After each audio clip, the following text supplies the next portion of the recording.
오늘 이제 출애굽기 1장 말씀을 이제 저희가 읽었는데요. 특별히 1장의 시작은 이스라엘의 아들들을 소개하고 있습니다. 애굽에서 애굽 고센 땅에 들어와서 야곱의 이제 가족들 70명이 정착하여서 살면서 요셉과 그의 모든 형제들과 그 시대의 사람들이 다 죽었다라고 이야기합니다.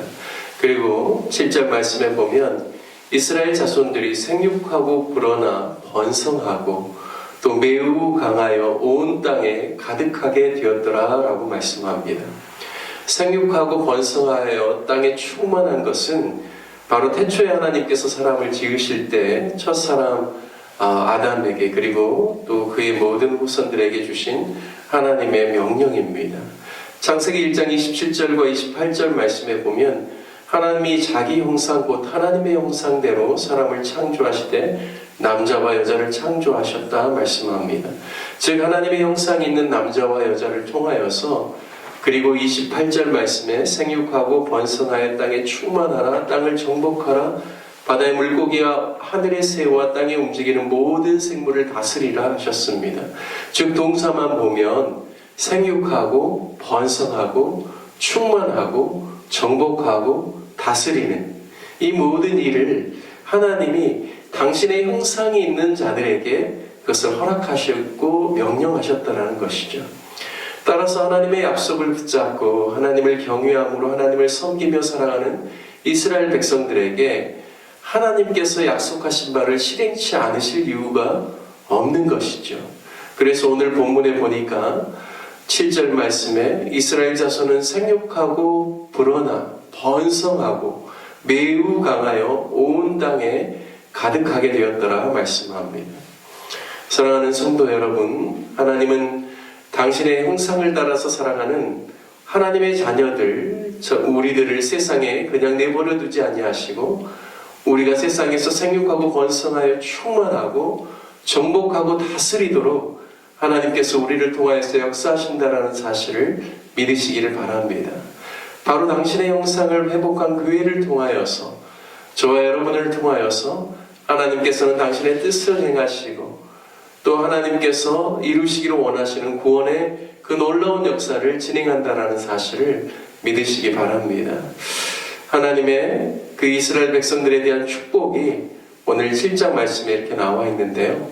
7절 말씀에 나와 있는데요. 8절과 9절 말씀을 보면 애굽 왕이 위협을 느낄 정도로 이스라엘 백성들이 강하여지고 그 수가 충만해졌음을 기록하고 있습니다.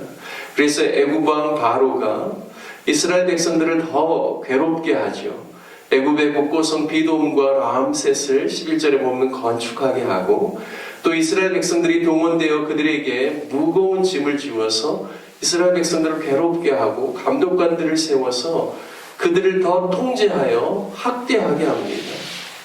그런데 놀라운 하나님의 은혜는 이스라엘 백성들이 학대를 받을수록 오히려 더욱 번성하여 퍼져나가면서 이스라엘 백성들이 더 늘어났다라고 성경은 기록하고 있습니다. 정말 하나님의 은혜이죠.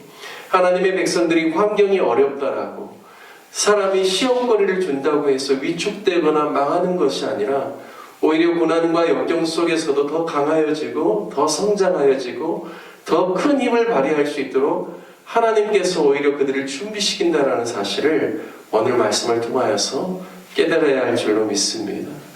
저와 여러분의 인생 가운데서도 때로는 고난과 역경이 올지라도 오히려 그것을 선하게 바꾸셔서 하나님의 뜻과 역사를 반드시 성취하시는 하나님의 경륜이 있다라는 사실을 잊지 말고 기억하는 저와 여러분 되시기를 축원드립니다.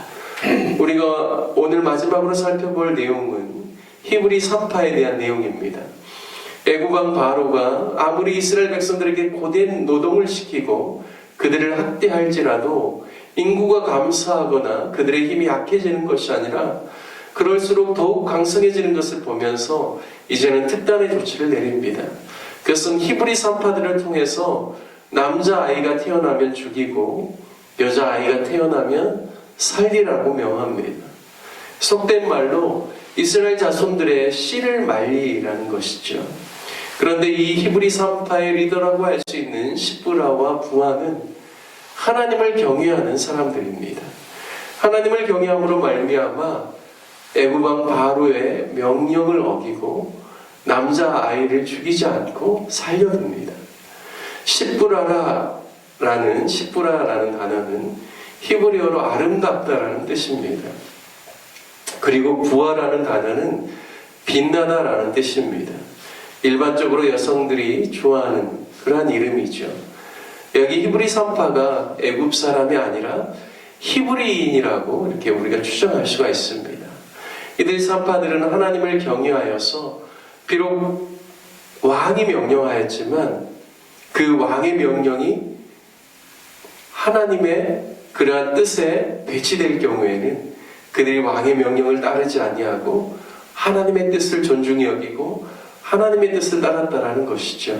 이것이 바로 하나님을 경외함입니다. 사람의 어떤 이야기보다도 하나님의 말씀이 더 진리임을 깨닫고 혹시나 세상 사람들의 말이 하나님의 뜻에 배치된다면 단호히 그것을 거절하고 하나님의 뜻을 행하는 것이 하나님을 경외하는 사람들의 태도인 것이죠. 이와 같이 하나님을 경외하는 사람은 사람의 말보다도 하나님의 말을 더 소중히 여기고 하나님의 말씀이 더 권위 있다라는 사실을 깨닫고 언제나 하나님께 순종하려고 애쓰는 사람임을 알 수 있습니다. 저와 여러분들도 이렇게 하나님을 경외함으로 사람을 두려워하지 않고 오직 하나님의 말과 뜻을 따라 순종함으로 생명의 열매를 맺는 저와 여러분 되시기를 축복합니다. 이러한 히브리 산파의 행동으로 인하여서 애굽 왕이 산파를 불러서 문책합니다.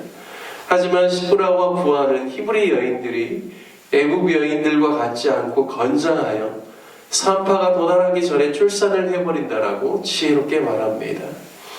따라서 하나님이 산파들이 이렇게 자기를 경외하는 줄 아셔서 하나님께서 그들의 집안을 홍황케 하셨다라고 기록하고 있습니다. 오늘 우리가 말씀을 통해서 알 수 있는 것은 하나님이 하시는 일에 세상 권력이 막거나 통제할 수 없다라는 것입니다. 하나님의 구속의 역사를 이루는 데 있어서 인간의 방해는 아무런 효력이 없습니다. 오히려 하나님의 뜻을 거역하는 자들은 망할 수밖에 없는 것이죠. 하지만 하나님이 하시는 일에 협조하고 오히려 그 뜻이 이루어지도록 헌신하는 자에게 하나님께서는 축복해 주셔서 더욱 번성하고 형통하게 될 수 있도록 하나님께서 역사하신다라는 사실을 오늘 출애굽기 1장 말씀을 통하여서 보여주고 있습니다. 저와 여러분이 늘 하나님의 뜻이 이루어지는 일을 위해서 기도하고 삶으로 행동하며 하나님의 약속과 그분의 말씀은 반드시 성취된다는 사실을 믿고 순종함으로 마치 시브라와 부하가 하나님께 은혜를 받고 축복을 받은 것처럼 저와 여러분도 하나님을 경외함으로 놀라운 복을 이 땅에서도 누리시고 또 영원토록 누리시기를 주님의 이름으로 축원드립니다. 함께 말씀 적용하며 기도하기를 원합니다. 하나님의 구원의 위대한 역사 앞에 우리가 걸림돌이 되지 않고 오히려 디딤돌이 되어 하나님의 역사를 이룰 수 있도록 기도합시다. 하나님의 구원의 역사를 세상 권력이 막을 수 없으며 하나님은 당신의 지혜로 세상을 주관하심을 깨닫고 늘 하나님을 경외함으로 하나님의 뜻을 따라 사는 하나님의 사람들 되도록 기도합시다. 특별히 교회를 위해서 기도할 때 우리 로뎀나무 교회 온 성도들이 한 주를 살아갈 때 주님을 의지하고 살아가며 하나님의 아름다운 성품을 나타내고 때를 얻든지 못 얻든지 주변에 있는 사람들에게 우리 주 예수 그리스도를 전할 수 있는 담대한 믿음과 용기를 더하여 달라고 기도하기를 원합니다. 뿐만 아니라 몸이 또 불편한 우리 환우들을 위해서 기도하실 때 하나님의 치유의 역사가 일어날 수 있도록 특별히 육체뿐만 아니라 정신적으로 정서적으로 연약한 분들도 하나님께서 붙들어 주시고 영적으로 주님과 멀어진 분들에게는 주님께 더 가까이 나아올 수 있는 귀한 열정을 허락하여 주시도록 함께 기도하기를 원합니다. 우리가 협력하는 선교사님들을 위해서 기도하기를 원합니다. 정병상 선교사님, 천홍백 선교사님, 임명현 선교사님, 이효순 선교사님, 김윤경 선교사님, 김현철 선교사님, 배은희 선교사님, 그리고 이상현 선교사님, 우리 함께 같이 주님의 이름 부르시면서 함께 기도하도록 하겠습니다. 주여